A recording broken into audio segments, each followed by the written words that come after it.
What's up? It's your boy Vibes by Brave because I'm always bringing you the good vibes, and you're tuned in to in 5678 the podcast where we discuss everything dance industry related beyond the steps. 1, 2, 3, 4, 5, 6, 7, 8. 2, 3, 4, 5, 6, 7, 8. 3, 4, 5, 6, 7, 8. 4, 5, 6, 7, 8. 5, 6, 7, 8. 6, 7, 8. 7, 8. 8. You're tuned into in 5678 the podcast with Vibes by Bray, only on YouTube, broadcasted by Riverside.fm. Today, I'm so glad that I get to sit down with my friend, professional dance creator, Jre Dejuan. Y'all give it up for Dre.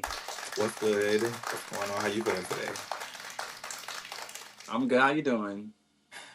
It's been a day, but Yeah. we made it. You made it. Well, I do We want to are thank you for here. taking out the time to come onto this podcast and just chop it up a little bit. Absolutely, of course. And first, let me say how proud I am of you for, everything that you go after. I feel like you don't let anything hold you back and you just go for it and make it happen for yourself. So congratulations on your podcast. I really hope and pray and claim that it's going to be everything that you wanted it to be. So thank you for having me. Thank you. I appreciate that. So first and foremost, um, at the start of every podcast, I like my guests to just give a brief introduction of themselves. My name is Jre Dejuan. I'm from St. Louis, Missouri, born and raised. I've currently been in Atlanta now, pursuing my dance career for almost close to 5 years. September this year will be 5 years. Um, and it's been going great so far. Challenges along the way, but I think we're going to get into a little bit of that, today. But yeah, that's, a little bit about me. Okay, so coming from St. Louis, what did your dance training look like? Now in St. Louis, the only dance experience that I pretty much had in St. Louis was praise dancing in church. Is kind of where I started. Outside of dancing in church, I was on the step team in high school. Became captain. Then I ended up coaching my own step team for about 7 years after I graduated high school. Um, and simultaneously, I was in church dancing. Continued to dance in church after high school and during the time of me coaching my step team. But me and my family, we didn't have like a lot of money or funds to afford like actual dance classes. There also weren't a lot of dance opportunities and dance studios, if you will, in St. Louis to like pursue. There was one prominent like dance company, Coca, where a lot of the dancers trained. But again, the classes were, pretty expensive. So we really couldn't, afford those classes. So my dance experience came from church. So I was just in church dancing as much as I could. And eventually got to the point where I started to choreograph our dance pieces for church, along with, collaborating with my sisters who I danced with. So before moving to Atlanta, dancing in church was like my prominent activity when it came to dance. So how would you say that your background with step and praise dance prepared you or groomed you into the dancer that you are today? I definitely lean heavy on the dance experience that I had as far as dancing in church and with my stepping. It really helps when it comes to the emotional side of dancing because, with stepping, you have to be really aggressive, work on your faces. Your facials have to be on and you just have to feel it. Stepping is like an emotional type of, dance and activity. So if you're not feeling it, it ain't going to give what it needs to give. And Exactly. then I feel like, church kind of dancing in church and praise dancing kind of balance that out because with dancing in church, you have an array of emotions that, you can lean on. But of course, it was all just like very emotional. So when I dance today, I just kind of like lean on that emotion to try to put into my art so that it's, believable, so that it's helping so that I pretty much communicate my dance and emotions correctly so that the audience feels what I'm doing and they can feel that I love what I'm doing and that the story is being told pretty much. So a lot of it is just embedded within the emotional side. Um, because there wasn't a lot of structure like there is now as far as like training in my personal journey. So there weren't like classes or anything. Of course, we rehearsed, but there wasn't anyone professional like leading our groups. Everything was just kind of experience based back then. So we were just kind of going. And now that I have like that structure piece with that emotional piece to kind of just bringing everything full circle and it's like working out. So yeah.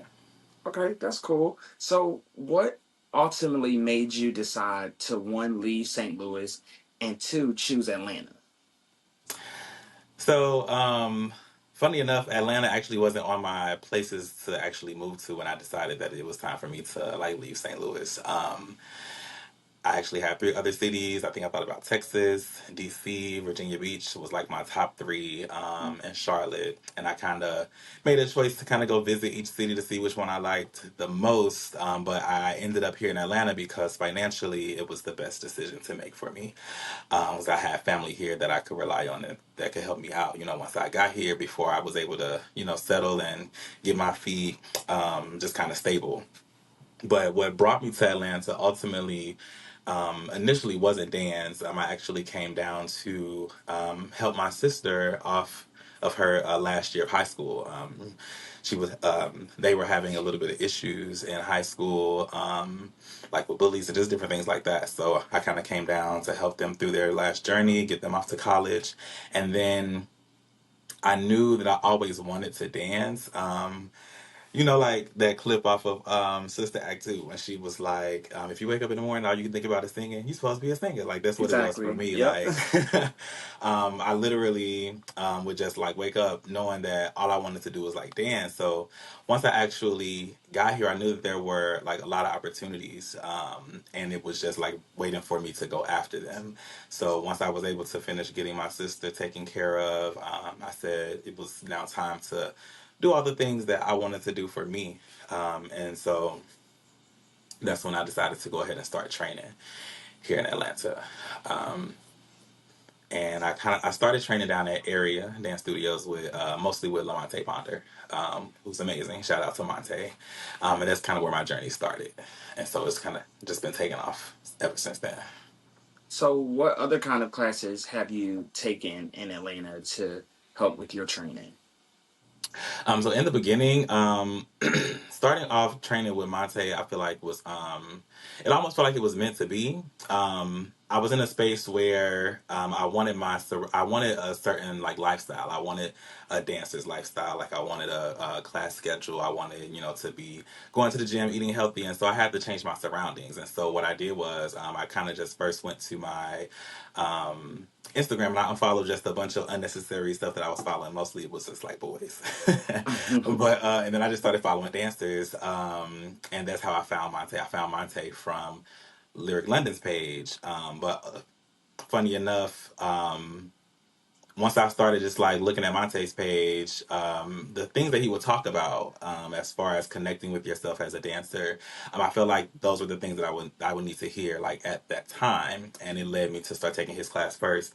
And I feel like his classes and his teachings kind of helped me figure out my natural movement of my body, because he's just he's really like fluid with his movements, and so it just kind of taught me how to like move and what it just like felt like, and then from there I started taking Lyric London's class as well. So I was taking the two classes simultaneously, and Lyric has, of course, a different style, and I feel like his teaching taught me how to connect the emotion with the movement. And so I felt like it was kind of meant, like I said, meant to be that I started training with Monte first to figure out kind of like that foundation, and then lyrics training helped me build and add that emotional piece to it. And even in the beginning, I remember taking like a beginner's hip hop class. I didn't feel like I was a beginner, but I took the beginner's hip hop class with Bree Pierce down at Groove to Music, and she just kind of taught me how to, you know, slow things down, so I can pretty much connect with my body better, tell the story better, and just kind of take my time.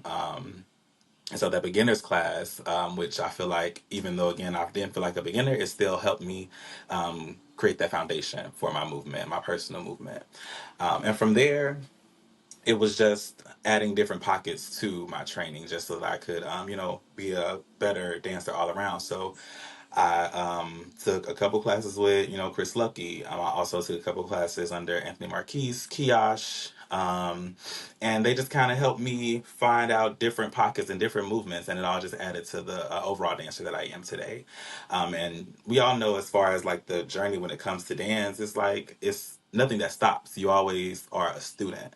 So even today, I know what I need to work on right now. I know I need a more masculine pocket, so that's going to require me to take more classes from more masculine choreographers. I know I need more technical background, so I'm going to need to start taking like technical classes to add that to my repertoire. So um, it all just helps build and make you the overall better dancer, pretty much. So that's kind of where I am right now. Yeah, I definitely agree with that. And to touch on the beginners class, that's one thing that I like to do as well. I don't mind taking beginners classes because they work more on foundation. So same thing. I don't feel like I'm a beginner's dancer, but when I go to those class, they break everything down a lot more Mhm. so you can get into the lines, get into the details, and they just break it down for you so that Yeah, in a way that in advanced classes you won't get taught like that. So when you go to absolutely. begin yeah, so when you go into a beginner's class, I would recommend anybody, it doesn't matter what level, I would recommend that for anybody, especially if there's certain things you want to work on as far as cleanliness and lines. So I'm Yeah, glad that it'll you give said that. you like that time to figure it out for Hmm. yourself, and then of course just being intentional and then taking those routines that you learn in class, like taking them home and actually working on them. I know a lot of times we get like busy with life outside of dance, and stuff happens in our lives that takes up a lot of time.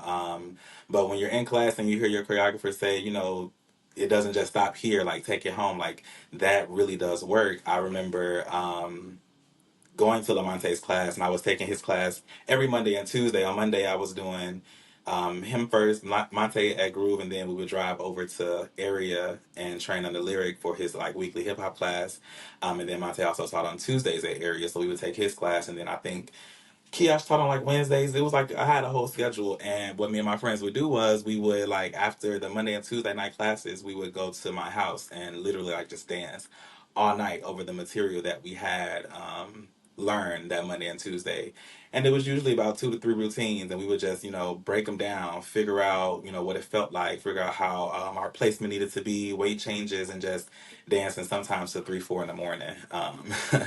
And we just like dance all night. And I feel like that era of my training probably helped me the most because it started to just it helped the muscle memory and it just Hmm. started to break down my body. So being intentional like about your training and actually taking the homework home, doing the homework and just working on yourself, like it helps tremendously.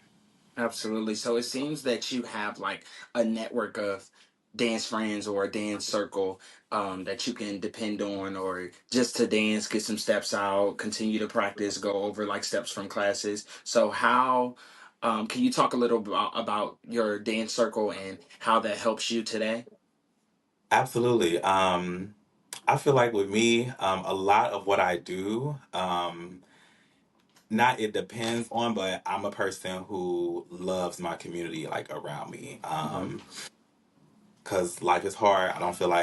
I feel like you need people around you, like genuine people, and it's easier when there's people around you that understands, the journey and what it looks like to try to become a professional dancer or just a working individual in the industry, and having like those shoulders to lean on when can I curse? I'm sorry, I say when shit gets Yeah, hard. you could, you could. um, so, and I had always remember like when I moved here and like starting to dance, I was like, I just want people around me. I want a dance community, and it was just so funny watching it all happen. Like, um, the first person I ever met, like in a class, her name was Ari. A lot of y'all know who Ari is. I call her my honey. But it started with just her, and we would like take the routines home. And after we would film like our sessions that we would have when we dance or whatever, and then we would like post them on social media, and then eventually, um, people of course started to see them and they wanted to come like train with us. And so from there, me and Ari, we met Day. Shout out to Day. We met Destiny, Ty.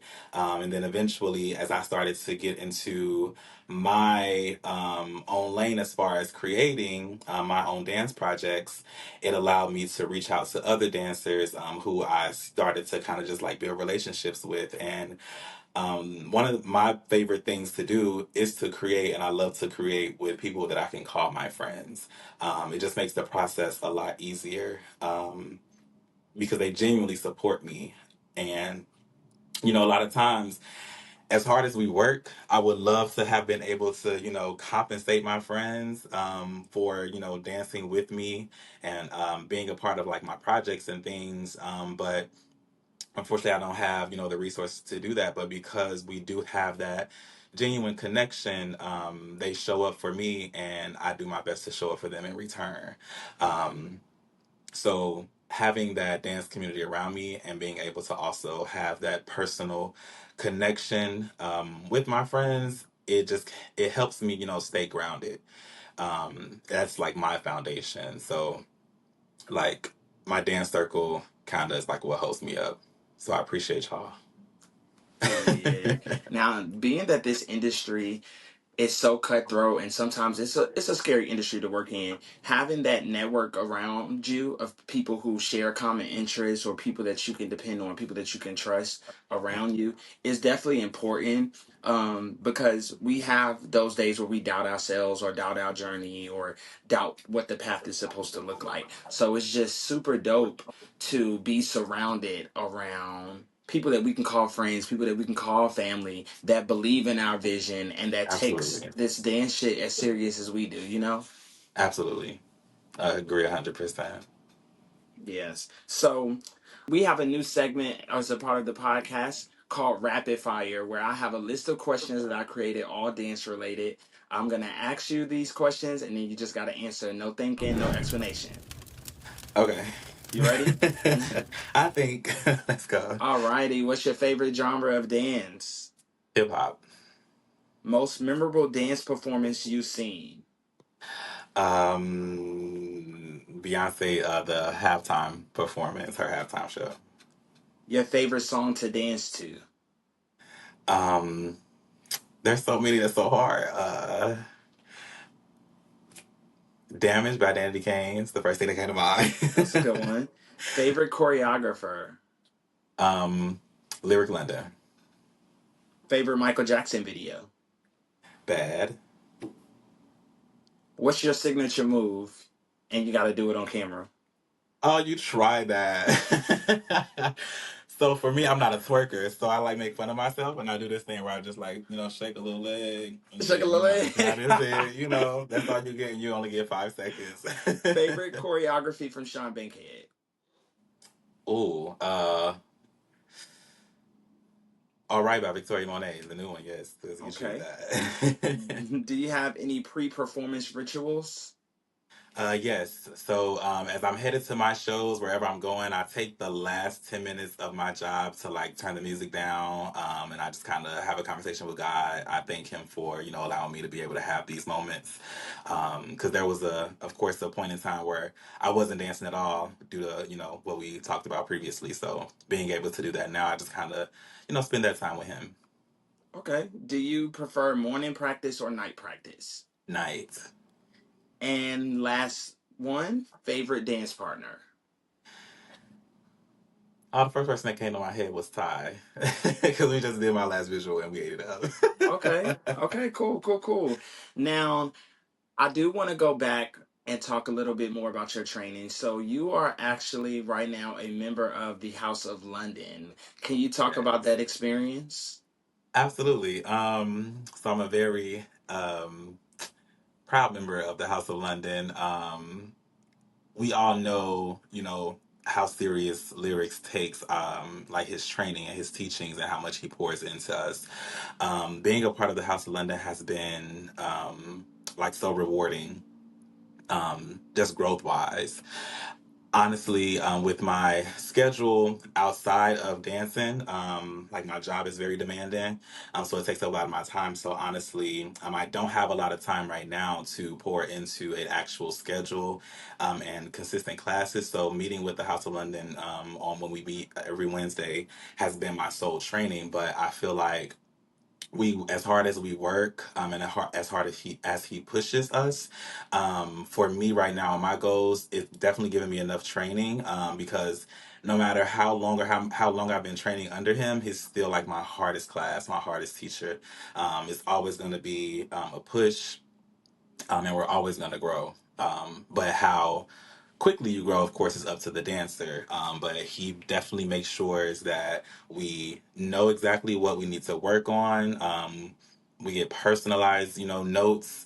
So it's definitely helped me tremendously these past couple years, just being able to study under him. And, I always being able to train and learn directly like under him. It's like imagine if say like Victoria Monet had the opportunity to like cultivate her skills right under Beyonce, or Chris Brown had the opportunity to do the same like right under Michael Jackson. It's like we look at these celebrities and we put them up on a pedestal, but being able to actually train and learn and grow under someone who I look up to in that regards, like I never take it for granted. I'm so grateful, and what he has created, and the family that he has created is just like really, really beautiful. So, anytime that I miss, I definitely be upset. Right. Like I know I'm working, I'm making my money, to be able to live, but if I definitely would rather be, I had to miss this week, because I'm here currently in New York working, and I would definitely rather be in Atlanta training, but we have our responsibilities that he hold us to, and we make sure we get our work done. So it's definitely been like probably the highlight of my journey so far. So, for those that don't know what the House of London is, can you explain to them what that is? Yeah, so we are pretty much a performance house. We don't really stick to one genre, one field. You're gonna pretty much get what you get when it comes to the House of London. Can be hip hop vibes. Then we can take it to his lyrical style. Like his range is so wide that you pretty much never know what you're gonna get. But we perform, and we work and we train around the community, anywhere where we're requested. So definitely follow us on IG at the House of London, and that's HAUS, not House of the House of London. House of London. Yes, it's a little kind. Yes, But yes, so House of London is a program ran by Lyric London. Lyric is one of my favorite creators. I've been working with him since I got to Atlanta. Was watching him and studying him before, and then it was just a blessing to be able to work with him once I got here. Um, Literally one of my favorite creators, one of my favorite mentors. His program, actually, I did the Lyric London project, and the first time I did it, that is the program that made me realize that I wanted to dance professionally. Because before I was just doing it because I thought it was fun. I Period. didn't know that it actually meant something to me. But in the program, he had us write down what dance meant to us. And as I'm writing it and I'm reading it, it's it was more like therapy, just hearing my words or seeing my words written down. Because I'm like, damn, I didn't know that dance meant this much to me. So I definitely am grateful for Lyric because I learned things in that program that taught me a lot about myself as a movement artist. Yeah, he has a knack for pulling out those things inside of you that you need in order to become the great dancer that you want to be. His methods, his teachings are just phenomenal. So shout out, big shout out to Lyric. Absolutely. And make sure y'all follow Lyric and the House of London Yes. on social media platforms. So much in store. Yes. Now, before we get into our segment of the day, I do want to take a time to shout out my sponsors. So, on each and every episode, I rock apparel from K to Co Streetwear. It is comfortable streetwear for dancers. And today, as you can see, I'm rocking my 5678 sweatshirt. You can check this sweatshirt out and much more on their website. And you can also use my discount code Braven to get 10% off your order of $25 or more. Make sure y'all check out the site and check her out on Instagram at Kata_co. Period. All right, Dre, now it's the moment you've all been waiting for. This is where the curtains close and the spotlights turn off. Let's get to the point. Let's get to the point. Let's get to the point. Let's get to the point. Let's get to the point. I know that's right. All righty, Dre. So today I want to specifically touch base on your journey as an aspiring choreographer. So we know that you dance, we know that you've been training, but how would you describe your personal choreography style? So my choreography style definitely has, I try to incorporate everything that I've learned like from my past within, my choreography. But I'm naturally a more, feminine mover. So my choreography style is definitely also heavily rooted in my stepping as well. So I try to mix the aggression with that softness when it comes to my movement or whatever. Um, so you'll see a lot of lines, a lot of shapes. I like to play with my formations a lot because within my stepping experience, you definitely had to give creative formations. We know how important precision is when it comes to stepping, so that I feel like is naturally embedded within my movement. But I do try to switch it up to play with those different textures of that, very structured movement, and just try to incorporate that soft presence, that feminine presence as well, so that it's, balanced out. At what moment did you realize, hey, I want to be a creator? I don't want to just dance, but I want to create as well. So as far as I can remember, or as long ago as I can remember, I remember watching like award shows as a kid, and award shows were like my thing. Like I was the one who threw like the award show parties. Kind of got away from it. Award shows now ain't what they used to be. So it ain't really giving. It ain't no event. No, I got But I you. remember being younger and just like watching the performances. And I think back, well, knowing what I know now, I can look back then and know that I was attracted to the production of it all versus just the dancing and choreography of it. Um, just like the spectacle of the show. And with my training, I've come to the conclusion now that I do want to be more than just like a professional working dancer. In the beginning of my dance journey, that was pretty much at the forefront. Like, oh, I want to do videos, I want to tour, but I started to fall in love with the work behind the camera as well, and just like putting the pieces together as I started to create my own projects and just kind of carve my own lane out.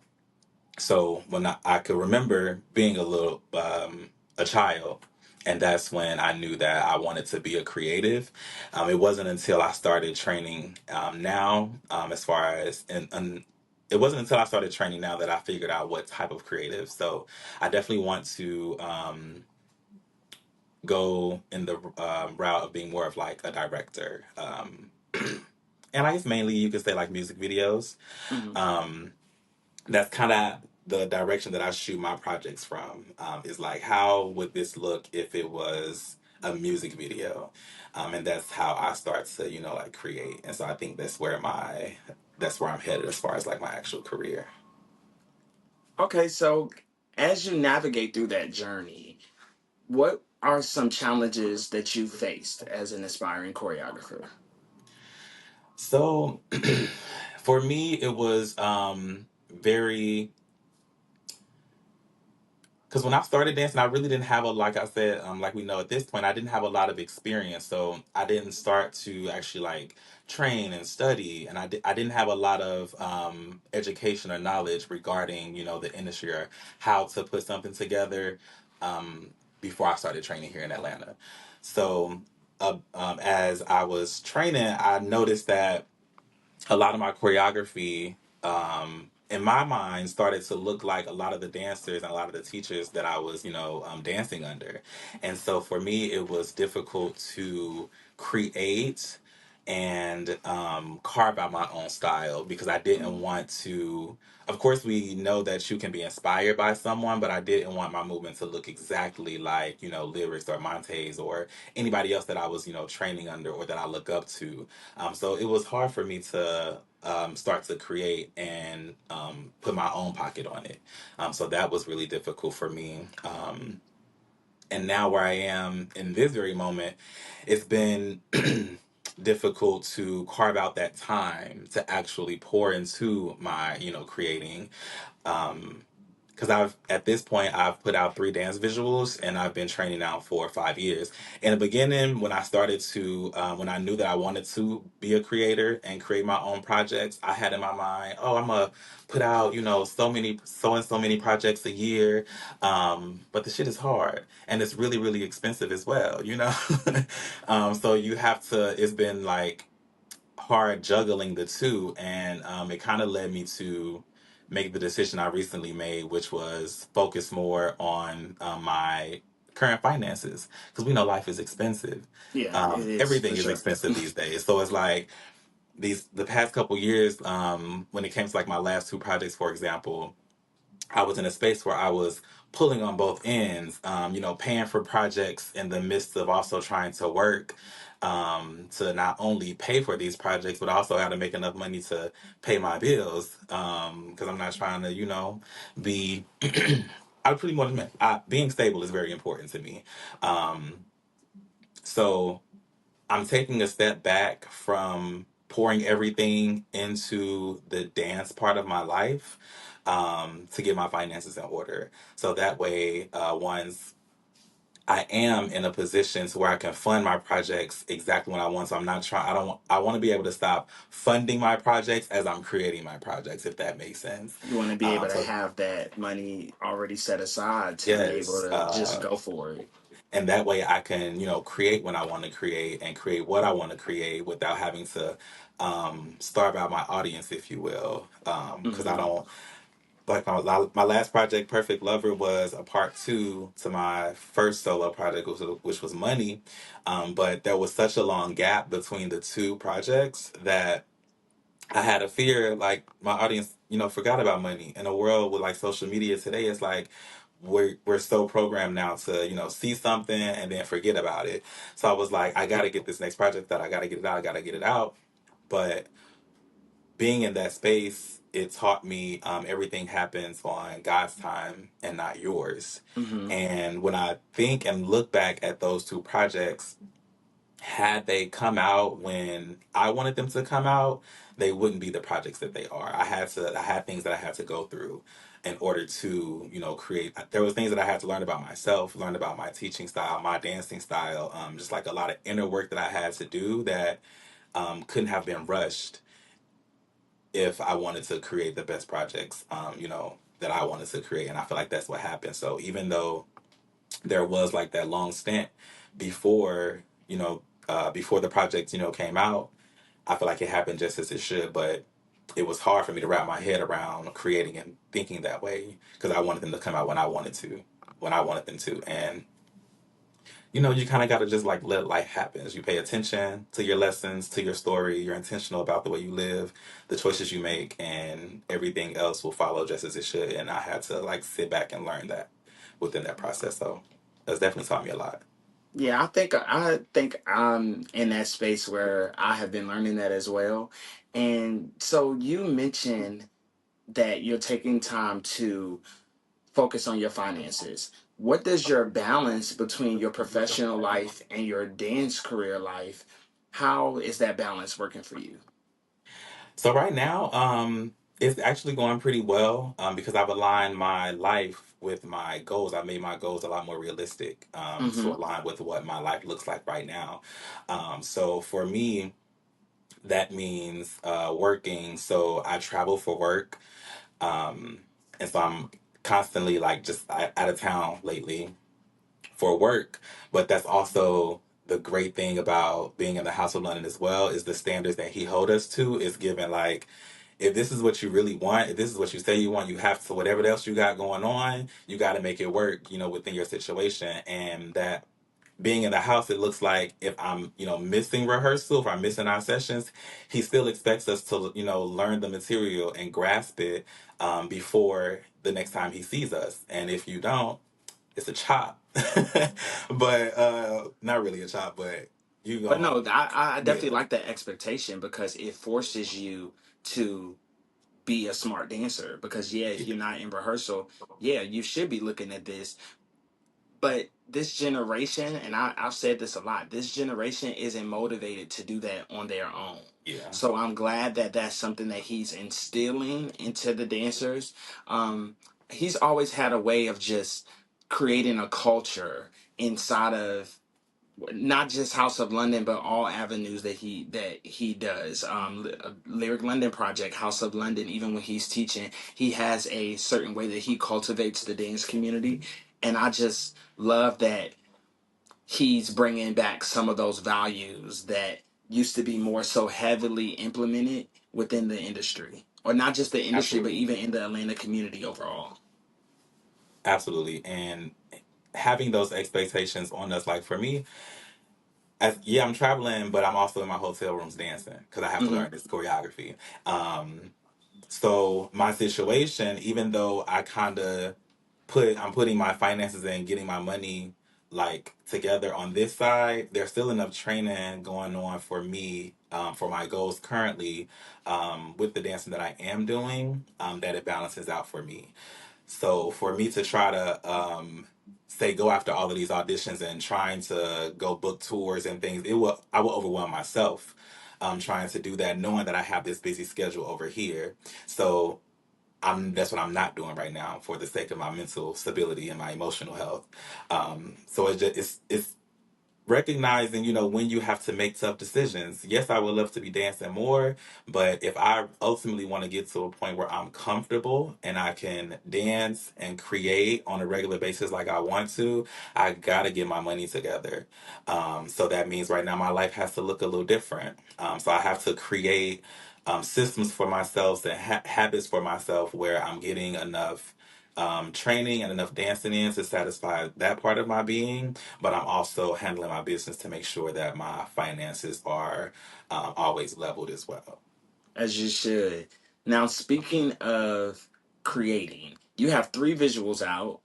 You have Legs, ATM, and Perfect Lover. Hmm. Now, out of the three, which one was your favorite to create and why? Now, ATM is actually titled Money, but not. Money. I'm thinking of the song. Baby, I was singing ATM for so long creating. I'm like, I don't want to hear this song ever again. No shade to my girl Bree Runway, but amazing song, great song. But baby, as many times we play ATM, I was over it. But my favorite to create. Whew. So Legs was my first one, so I feel like that'll always hold like a little special place, like in my heart. And shout out to, Detrion Day for, stepping in and assisting. Also shout out to Monte for assisting with the choreography. Day assisted with the creative directing. That, project allowed me to kind of get my feet wet in the realm of like dance visuals. So I was just kind of figuring it all out. Learning, what to do, how to create these projects. But as far as my favorite, it will probably be Money. And it's probably because of the community that I had with me. I love being able to create that with so many, iconic dancers because all of my friends are celebrities in my head. Just being able to create with all of y'all, it was such a fun process. It didn't feel like work. It just felt like it felt like doing what I wanted to do, like for the rest of my life, which was, create these projects and build relationships. I had relationships with a majority of my cast, and then that project helped me build, more relationships. Like that's when we started to, build a friendship and get closer. I feel like we've been locked in ever since, we started. You, decided to come join the cast as well. So shout out to you, thank you. Um, but yeah, that's probably my favorite one because I was able to create that. And just shout out to the whole project itself because it's so bomb. I still watch it to this day and I just be cheesing like we really ate that up. Yeah, I was And so just I just gonna say appreciate that y'all for I had that. the Like opportunity of actually being in that visual, the money visual, and just watching your creativity just blossom. And then your team was amazing. So like you had Rajiv, you had Blue, you had your mom, like the dancers, like everything just came together, and it was just amazing to watch. It was just amazing just to see you put everything together and how we had your back. Like, yes. yes. And it was just so, like, it was just so great to be a part of that movement.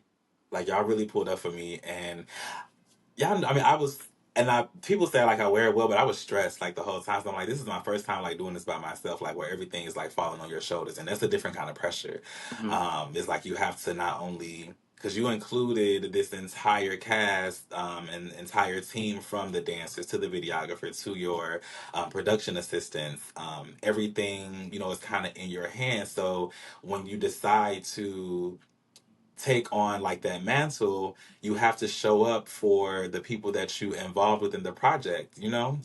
It's not uh, uh it's not something that's light. Like that's I feel like it's really heavy, and creating I feel like it's also like a spiritual process. It teaches you so much like about yourself, Mm. and so y'all definitely held me up the entire time knowing that it was like my first project. I just appreciate everybody for being open, being patient with me. Yeah, it was a beautiful situation, and I'm so grateful for it. And what was the inspiration for this visual? So, money was the first.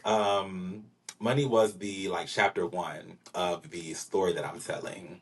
Um, the story that I'm telling is one about a personal relationship that I had. One that I pretty much kind of grew up in. I was with this guy for about 10 years. We have some off and on periods, but Um, overall, it was about 10 years we were together, and it was.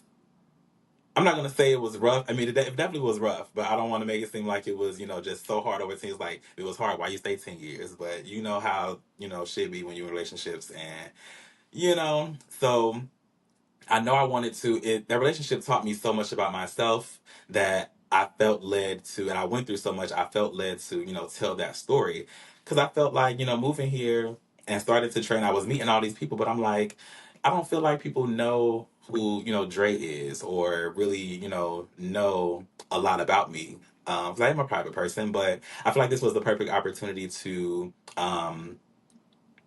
make my very first solo project, and this was the perfect story to tell. So I wanted the series to start off really lighthearted, and I didn't want the audience to know that they were kind of watching a story unfold or watching my story unfold until about the end of chapter two, which was Perfect Lover. um, to kind of give it like a little, to give it a story. You give it a good story, you got me. So I'm definitely big on actually telling a story when it comes to my creations. um, so Money started off very, very lighthearted, very, very fun. I feel like that's where I was, and during that era of my life, like me and my friends was outside every weekend because we were just excited, happy, having fun. We were dancing, we were spending all this time together, and so I felt like it was only right to incorporate all of that within Money, and that's why it was important for me to create that project with my friends. And then of course at the end you have like the cliffhanger that goes into me. After a night out with my friends, I'm about to go home to my man. And that's kind of what that gave, and that led into Perfect Lover. So I knew what the story was going to look like before I even started creating Money. Like I had all the chapters mapped out. I didn't have everything, of course, down to a T, but I knew what I wanted to create. And Money was just, chapter one. Perfect Lovers, chapter two. I can say right now that there will be 4 chapters to, Okay. complete the entire series. But the first two, Money and Perfect Lover, I think definitely set the bar for myself. So I'm excited to see how much more I can challenge myself and what I can create out of these next 2 projects. Now, when you're creating, we all go through phases where we might have like a creative block. So, can you tell me about a time that you came into a creative block, and how did you get out of that? Yeah, so I feel like I go through, kind of creative blocks quite often, because I'm still just, figuring everything out and learning as I'm creating. Um, Even when it comes to like my personal story that I'm incorporating within the project, where I may not know how I want something to flow or how I want something to look.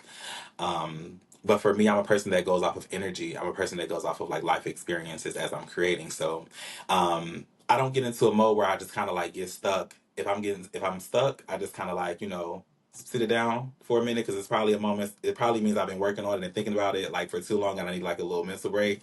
Yeah. So I kind of like step away and I kind of just start to let life happen.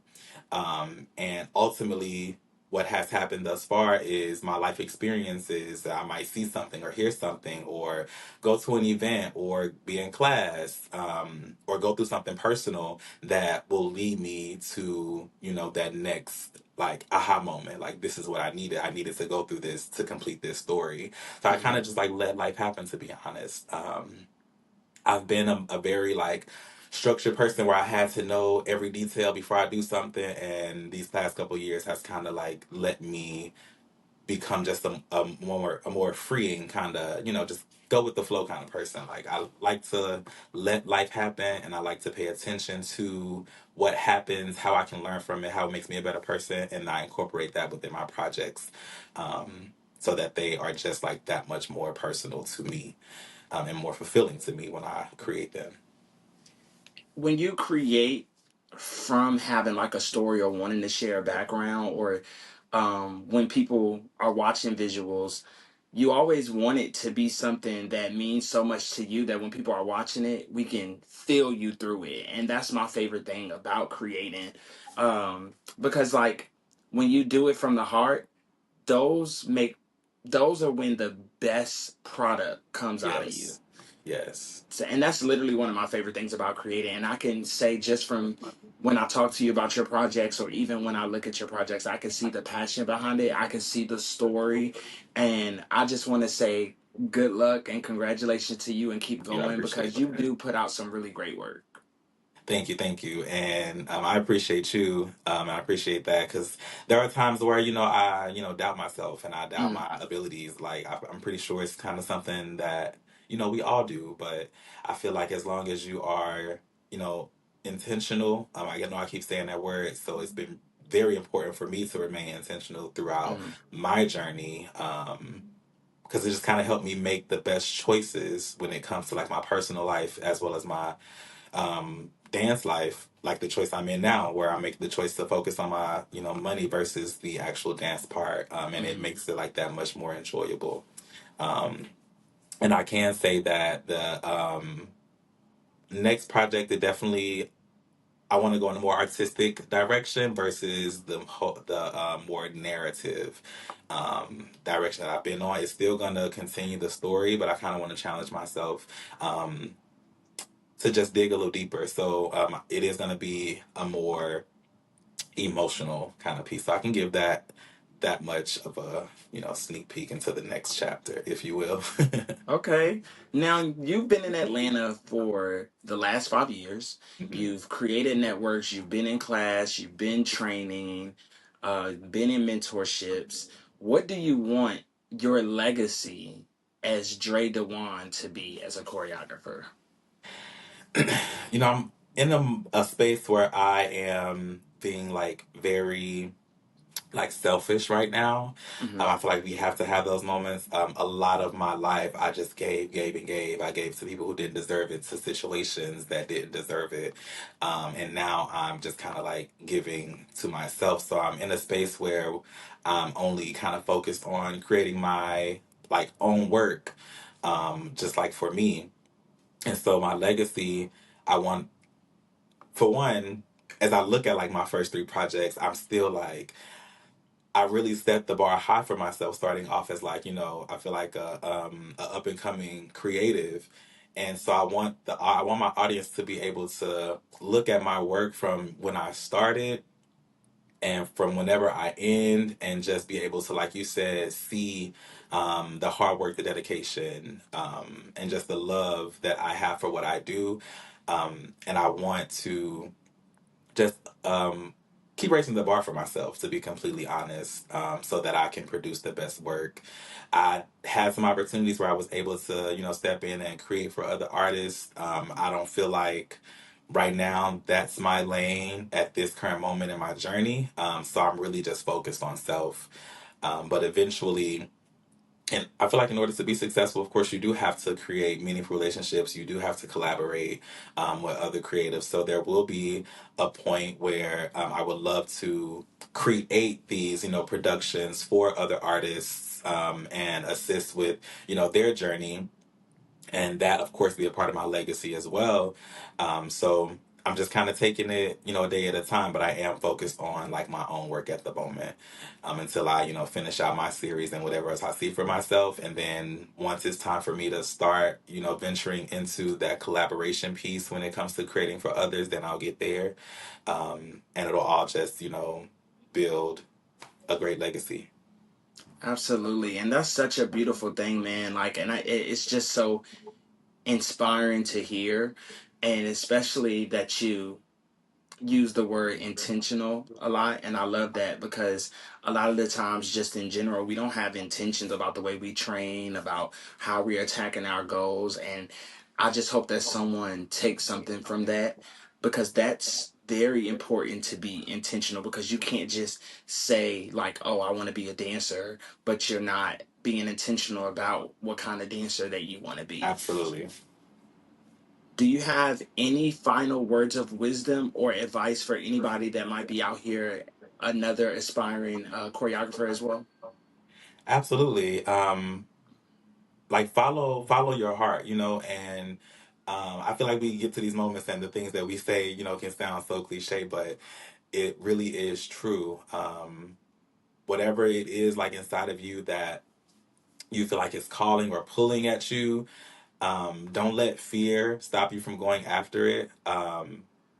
Like give it your all, and if you're gonna go after it, give it 100% of what you have, um, and just watch how life starts to blossom and unfold when you start focusing on what you really want and start catering to what you really want, um, and start being intentional about making decisions toward those goals.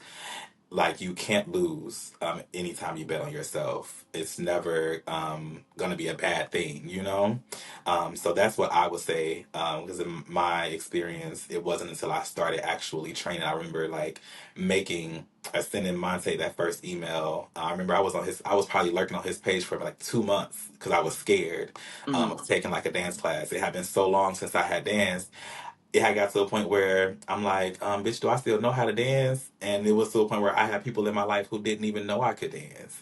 And it was like, okay, now we have a big problem, because if this is all that I can think about doing, and this is all I want to do, why is there even someone like next to me that don't even know that I know how to dance? right. I remember telling a friend, I want to take a dance class so bad. I was like, I don't even know you. Like, bitch, can you really dance? I was like, yes. Like, that's terrible. So like take that leap and don't let fear like hold you back, because doing what you love to do freely is like the best feeling that you could ever have, because you are catering to that part of your being, and it's just like such a freeing feeling. So yeah. Yes, well, I definitely thank you for taking the time to sit and join the podcast today, Dre. Can you tell everybody where they can find you on social media platforms, as well as find your visuals? Because they need to go watch those Absolutely. too. Yes, please go watch the visuals. You're not going to be disappointed, I promise. But I can be found on all social media at underscore Jre Dejuan. That's Dre with the J. That's JreDejuan. That's my IG. That's my YouTube channel where all of my visual projects are currently posted for your viewing pleasure. That's my Twitter. So follow me. I'll definitely follow back. I'm not one of them girls who follow to unfollow. We don't do that over here. Okay, because we support Yeah. around these Yes, parts. we do. Yes, we do.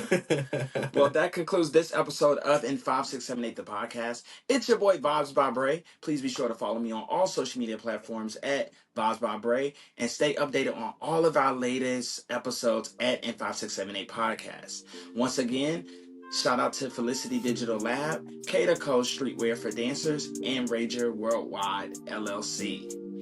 This is your daily reminder to always remember to dance like nobody's watching and love like it's never gonna hurt. Until next time. Bye, y'all.